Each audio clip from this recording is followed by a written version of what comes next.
Film ini dimulai dengan seorang pria bernama Wade Porter. Ia adalah pria biasa dengan pekerjaan tetap dan tinggal bersama pacarnya, Laura, dan putra mereka, Michael. Wade dan Laura ingin meminjam uang untuk pernikahan mereka dan, dengan sedikit investasi, memulai bisnis. Laura sangat gembira ketika Wade berhasil mendapatkan pinjaman dari bank untuk mengejar impiannya. Suatu malam, suara aneh membangunkan Wade dari tidurnya. Ia menyenggol Laura dan mengambil tongkat bisbol saat mereka bergegas untuk memeriksa putra mereka, Michael. Untungnya, Michael aman di kamarnya. Wade meminta Laura untuk tinggal bersama Michael sementara ia dengan hati-hati menggeledah rumah untuk mencari penyusup. Saat ia memasuki dapur, ia diserang tiba-tiba oleh penyusup itu. Penyusup itu kemudian berlari keluar rumah. Wade secara naluriah mengejarnya dan, dalam suasana yang panas, memukul kepala penyusup itu dengan tongkat bisbol, yang secara tidak sengaja menyebabkan kematiannya. Wade diliputi rasa bersalah karena secara tidak sengaja telah merenggut nyawa seseorang. Polisi segera tiba di tempat kejadian, dan salah satu petugas merasa Wade telah melakukan kesalahan dengan menghadapi penyusup di luar rumah, yang mungkin tidak dianggap sebagai pembelaan diri. Lebih parah lagi, ternyata penyusup itu tidak mencuri apapun dari rumah mereka. Wade dan Laura mati-matian berusaha membela diri, tetapi polisi tetap menangkap Wade. Ia didakwa dengan pembunuhan karena menyerang penyusup tak bersenjata di luar rumah. Pada hari pertama Wade di penjara, ia berada dalam situasi yang sulit. Ia secara tidak sengaja membuat marah seorang narapidana lain bernama Tinto, yang tersinggung ketika Wade secara tidak sengaja menatapnya dengan curiga. Meskipun Wade tidak memiliki niat jahat, hal ini menimbulkan masalah. Di selnya, Wade dikelilingi oleh narapidana yang mengintimidasi yang membuatnya takut dan membuatnya merasa tidak nyaman karena ia baru di penjara. Keesokan harinya, Laura mengunjungi Wade di penjara. Ia memberitahu Wade bahwa putranya terus menanyakannya dan meyakinkannya bahwa ia akan menemukan pengacara yang baik untuk membantunya keluar dari penjara. Seorang wanita yang kelak menjadi pembela umum Wade menghampirinya. Ia menjelaskan bahwa Wade bisa menghadapi hukuman penjara beberapa tahun dan denda yang sangat besar, kemungkinan hingga $1 juta. Wade mengakui ia tidak punya uang sebanyak itu. Namun, pembela umum Wade berjanji akan berusaha sebaik mungkin untuk membersihkan namanya dari semua tuduhan. Malam itu, kekacauan meletus di penjara San Quentin. Para narapidana menjadi tidak terkendali, saling serang, dan menciptakan percikan api yang mendorong para penjaga menggunakan gas air mata untuk mengendalikan situasi. Keesokan harinya, seorang pria bernama Gordon mengunjungi penjara untuk bertemu dengan salah satu narapidana, John Smith. Gordon memberitahu John bahwa, karena keterlibatannya dalam kerusuhan malam sebelumnya di San Quentin, ia akan menghabiskan sisa hidupnya di balik jeruji besi. Namun, John tampak acuh tak acuh terhadap kata-kata Gordon. Ia hanya ingin merayakan ulang tahun mendiang putranya. John telah kehilangan keluarganya dalam sebuah insiden tragis dan tampaknya tidak lagi peduli dengan hidupnya sendiri. Ia telah membalas dendam kepada orang yang bertanggung jawab atas kematian istri dan anak-anaknya, yang menyebabkan ia dipenjara. Sementara itu, situasi kembali beralih ke Wade, yang sekali lagi dikunjungi oleh pengacara publiknya.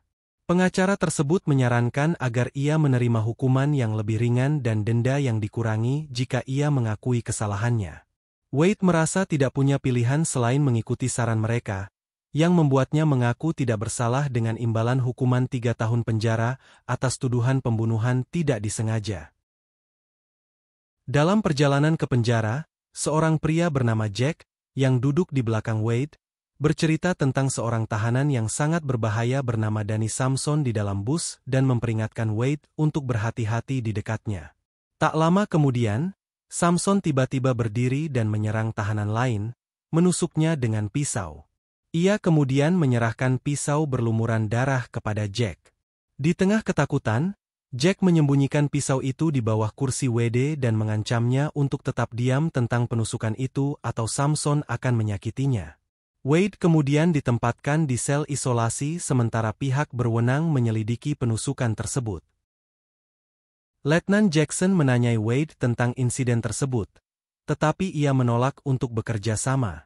Letnan Jackson memutuskan untuk memindahkan Wade ke unit keamanan yang ia awasi. Unit ini dikelola oleh staf yang sangat para penjahat kelas kakap yang dijatuhi hukuman mati atau penjara seumur hidup ditempatkan di sana. Para narapidana di sana dikurung di sel mereka selama 23 jam sehari dan tidak diizinkan menerima pengunjung selama 3 bulan pertama. Suatu hari, Wade dikawal oleh para penjaga ke suatu area tempat beberapa narapidana berbadan besar dan berpenampilan tangguh berkumpul. Tak lama kemudian, perkelahian terjadi antara dua narapidana, dan tak seorang pun berusaha menghentikan mereka.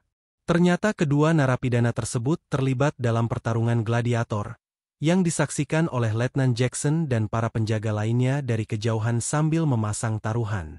Namun, setelah perkelahian tersebut, para penjaga penjara menembakkan peluru karet untuk menghentikan kedua narapidana tersebut. Salah satu dari mereka, yang frustrasi dengan aturan Letnan Jackson, terang-terangan memberontak dan melampiaskan amarahnya. Para penjaga membawa narapidana ini ke sebuah ruangan, tempat Letnan Jackson memukulinya dengan brutal. Beberapa hari kemudian, Laura mengunjungi Wade lagi di penjara. Ia sangat merindukannya, karena mereka tidak bertemu selama 3 bulan. Laura mengaku telah kehabisan uang untuk menghidupi dirinya dan putranya. Wade menyarankan untuk menjual propertinya demi memenuhi kebutuhan hidup selama ia masih di penjara. John, yang dijatuhi hukuman penjara seumur hidup karena menyebabkan kerusuhan di penjara negara bagian San Quentin, akhirnya dipindahkan ke penjara Wade dan menjadi teman satu selnya di sel yang aman. John segera mencoba mengintimidasi Wade, tetapi Wade berusaha menghindari konflik dengannya. Keesokan harinya, mereka dipanggil ke halaman penjara, tempat para narapidana lain berkumpul. WD bertemu Jack lagi, yang mengatakan kepadanya bahwa Samson bersyukur Wade tidak melaporkan perbuatannya di bus. John, di sisi lain, tampak akrab dengan beberapa narapidana, dan mereka memperlakukannya dengan hormat dan enggan.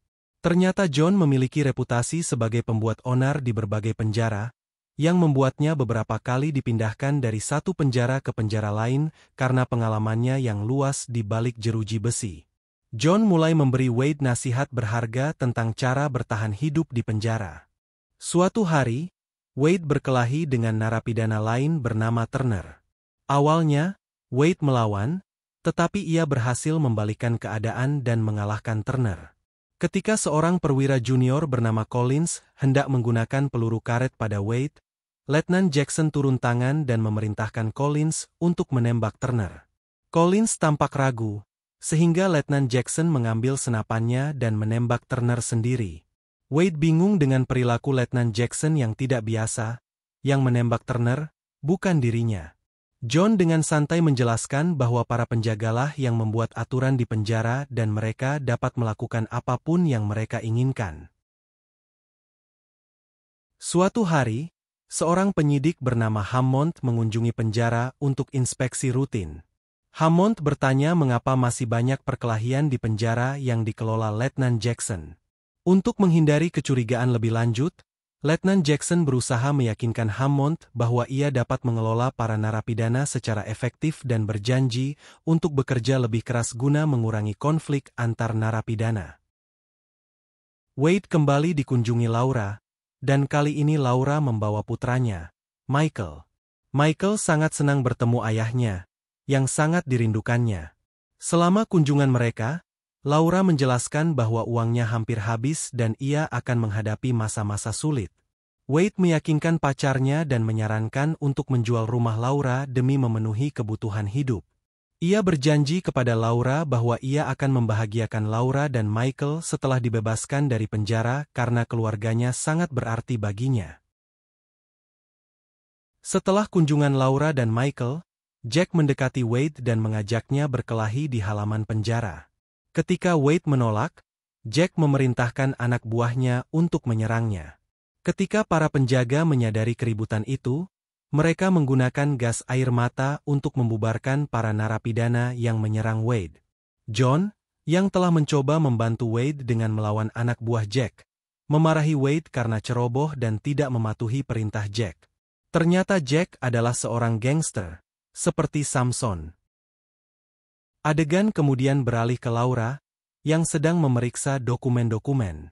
Ia berencana menjual rumahnya untuk memenuhi kebutuhan hidup dan tinggal bersama ibunya untuk sementara waktu. Suatu hari, Wade dipanggil untuk menemui Samson di halaman penjara, di mana Jack juga hadir. Jack mengeluh kepada Samson bahwa Wade telah melanggar perintahnya, yang membuatnya sangat marah. Tanpa diduga, Samson memerintahkan anak buahnya untuk membunuh Jack dan kemudian menawarkan Wade kesempatan untuk bergabung dengan kelompoknya. Kembali dari sel mereka, Wade meminta nasihat John tentang apakah ia harus menerima atau menolak tawaran Samson. John menyarankan Wade untuk menerima tawaran tersebut, karena Samson adalah tokoh berpengaruh di penjara. Keesokan harinya, Letnan Jackson dan Sersan Roberts menonton pertandingan bisbol anak-anak mereka dari pinggir lapangan. Selama pertandingan, Roberts menyampaikan kepada Letnan Jackson kekhawatirannya tentang risiko kehilangan pekerjaannya akibat seringnya perlakuan buruk dan penyiksaan terhadap narapidana. Roberts juga menyarankan agar Letnan Jackson mematuhi aturan penjara dan berhenti menyiksa narapidana. Namun, Letnan Jackson bertekad untuk melanjutkan aktivitas pelanggaran aturannya di penjara, karena yakin tindakannya tidak akan diketahui. Suatu malam, Wade bertanya kepada John mengapa ia membiarkan para pembunuh keluarganya hidup. John menjelaskan bahwa ia sengaja membiarkan mereka hidup sementara ia membalas dendam kepada keluarga mereka agar mereka dapat menghidupkan kembali rasa sakit kehilangan semua orang yang mereka cintai. Laura mengunjungi Wade lagi di penjara dan menangis terseduh-seduh saat menceritakan masalahnya.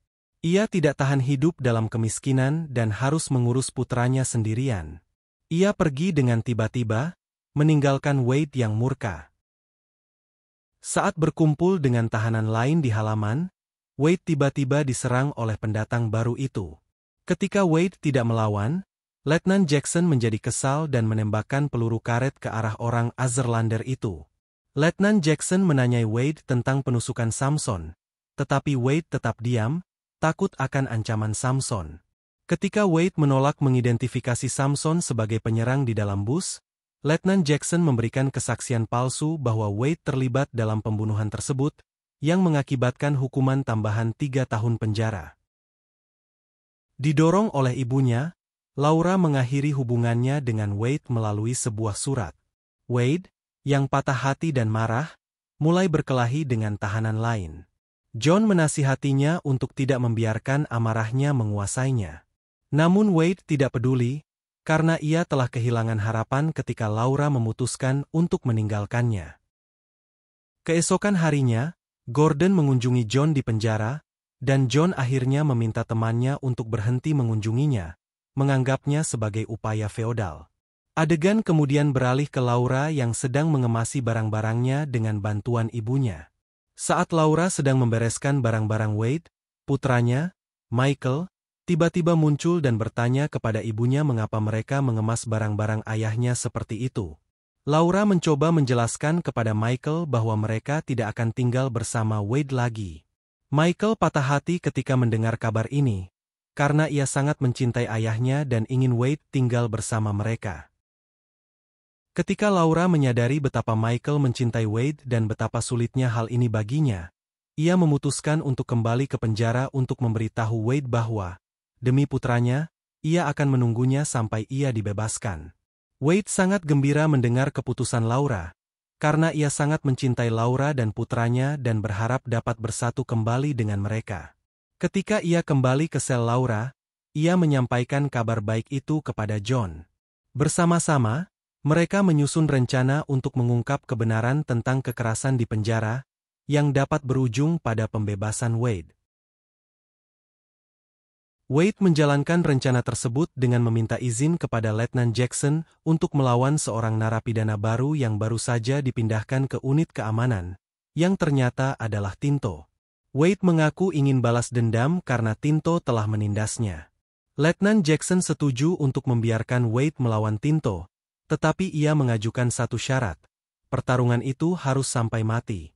Di sisi lain, Wade meminta Laura untuk bertemu dengan Gordon karena, menurut saran John, Gordon dapat membantu mengungkap ketidakadilan yang dilakukan Letnan Jackson di penjara. Akhirnya, hari pertarungan itu tiba. Wade dan Tinto terlibat dalam pertarungan sengit, dengan Wade berjuang keras untuk mempertahankan diri. Sementara itu, Laura dan Gordon, bersama investigator Hammond, sedang dalam perjalanan ke penjara untuk mengungkap tindakan sewenang-wenang Letnan Jackson. John tampak siap, dengan pistol rakitan tersembunyi di balik kacamatanya, dan menonton dari pinggir lapangan. Setelah pertarungan yang sengit, Wade berhasil menang dan melumpuhkan Tinto. Namun, ia menolak untuk membunuh Tinto setelah mengalahkannya, yang membuat Letnan Jackson sangat marah. Saat Letnan Jackson hendak menembak Wade, John tiba-tiba turun tangan untuk melindungi Wade, dan narapidana lainnya melakukan hal yang sama. Letnan Jackson mempertimbangkan untuk menembak semua tahanan, tetapi Roberts mencoba menenangkannya dan memperingatkannya tindakan gegabah, karena ini bisa berakibat serius. Letnan Jackson kemudian memerintahkan para tahanan untuk dibawa kembali ke sel mereka. Saat John dan Wade kembali ke sel mereka, seorang penjaga tiba-tiba muncul dan mengawal mereka kembali ke halaman penjara. Di halaman, Letnan Jackson berdiri siap untuk melukai Wade. Namun Roberts memutuskan untuk tidak menyaksikan nasib Wade yang akan datang dan menjauhkan diri. Sementara itu, Collins diam-diam mengaktifkan kembali kamera pengawas, berharap mendapatkan bukti penganiayaan Letnan Jackson terhadap para tahanan melalui rekaman CCTV.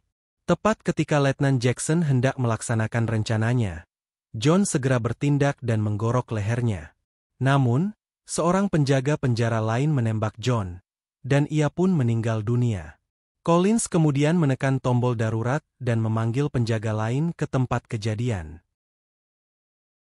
Pada saat yang sama, Laura dan Gordon tiba bersama penyidik Hammond. Dengan bantuan Gordon dan Laura, penyidik Hammond mengungkap tindakan korup dan opresif Letnan Jackson, yang menyebabkan hukuman tambahan WD dibatalkan. Setelah 15 bulan di penjara, Wade akhirnya dibebaskan dan dengan bahagia bersatu kembali dengan Laura dan Michael. Jadi, pesan moral dari cerita ini adalah, jika kamu berakhir di penjara, pastikan teman satu selmu adalah pria bernama John. Dia tahu semua kiat bertahan hidup dan tahu cara mengalahkan sipir penjara yang korup. Dan film pun berakhir. Sampai jumpa di rekap film berikutnya.